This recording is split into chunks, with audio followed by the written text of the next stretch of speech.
ሰላም የዛሬው ውሎዬን ሼር ላርጋችሁ። ሜሪዬ የምትባል በጣም የምወዳት የስደት ላይ ጓደኛዬ ነች። ይህ የምታዩትን ቅቤ እያዘጋጀች ያለችው ለእኔ ለጓደኛዋ ነው።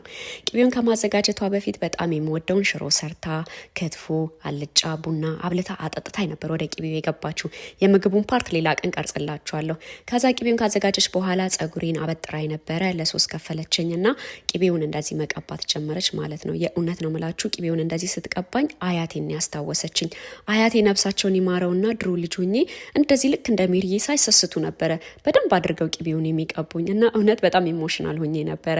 እዚህ ሜሪዬ ጋር በሄድኩኝ ሰዓት ደግሞ ላይክ ሜንታሊ ፊዚካሊ በጣም ደክሞኝ ነበረ። ከ10 ሰዓት የስራ ሽፍት በኋላ ነበረ ወደ ሜሪዬ ጋር የሄድኩትና የኔ እናት የኔ አሳራፊ ምርጥ ጓደኛዬ አብልታኝ አጠጥታኝ በደንብ አድርጋ ቅቤ ቀብታኝ ደስ ብሎኝ እንድውል ያረኩትም ቀሚስ ከኢትዮጵያ ነበር የመጣው አልብሳኝ። ስማ በጣም ነበር ደስ ያለኝ እና የቲክቶክ ፋሚሊዎቼ እንደዚህ የምታሳርፍ የምትወድ የምትንከባከብ የምታበላ የምታጠጣ ጓደኛ ፈጣሪ ይስጣችሁ። ሜሪዬ ጓደኛዬ በጣም ነው ማመሰግነው። እግዚአብሔር ይስጥልኝ፣ በወጣ ይተካልኝ። ሺህ ዓመት ኑሪልኝ። እወድሻለሁ።